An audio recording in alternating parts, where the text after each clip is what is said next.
J'ai compris que dans le réveil, il y a deux types de réveil. Il y a là où Dieu t'a déjà réveillé, et puis tu attends encore, tu es encore comme si on t'a réveillé. Tu vas prier encore pour te réveiller. Il y a deux types de réveil dans la dimension du réveil spirituel. Il y a là où Dieu t'a déjà réveillé, mais toi-même tu ne veux pas te réveiller. Et puis il y a là où Dieu envoie maintenant des gens te réveiller. Maintenant, moi j'ai compris que nous, on est dans un stade où plusieurs amis nous sont bien réveillés. Mais d'autres sont en train de dormir, c'est comme s'ils ne veulent pas se réveiller. Est-ce que je parle avec eux?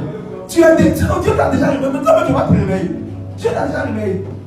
Tu ne veux pas, tu es assis là, tu sais que ta situation, mais tu ne veux pas prendre conscience qu'il y a un combat à mener pour rentrer dans la victoire. Est-ce que tu parles avec eux ce matin? Il y a beaucoup d'entre nous qui font ça. Il ne peut pas se réveiller encore. Non, papa, on va te réveiller. On ne va pas te réveiller, il faut dormir. On va te réveiller. Le jour où, la seule fois où tu as réveillé Adam, c'est ce fois-là. Quelqu'un dit toujours va réveiller. Le réveil, c'est une seule fois. Une seule fois, il a dormi, tu l'as réveillé, c'est fini. Adam n'a plus dormi encore. Donc, toi, toujours, on va te réveiller, on va te réveiller. Regarde quelqu'un dit, c'est pas normal. Dis à quelqu'un, c'est pas normal. C'est pas normal.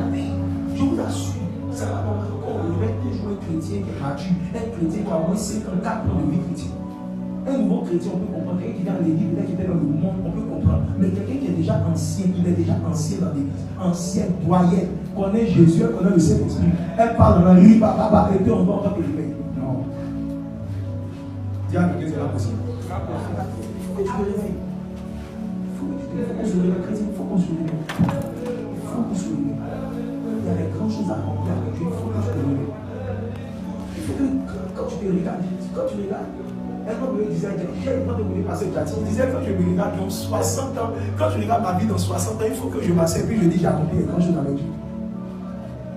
Quand je regarde ma vie, je me regarde dans 50 ans de vie, et puis j'ai 50 ans, je dois m'asseoir, je dois dire, moi, j'ai accompli ça. En fonction de l'âge que tu as. Quelqu'un a compris? Parce que j'ai compris une chose, vous devez comprendre ça. Si vous vivez avec Dieu, vous marchez avec Dieu, et vous ne marchez pas avec Dieu sans ambition, sans projet, sans objectif, vous n'allez pas vivre avec Dieu. Ce qui fait que des gens réussissent dans la vie, c'est par rapport à des ambitions qu'ils ont.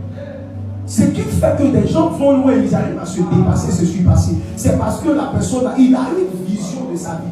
Il a une vision de son avenir. Tu n'as pas de l'avenir. Et quand je l'ai, il sait que dans 6 mois, je vais avoir ça. Je vais commencer à travailler pour que dans 6 mois, j'ai tel résultat. Dans 7 mois, je vais payer cette voiture. Dans 7 mois, il va payer la voiture.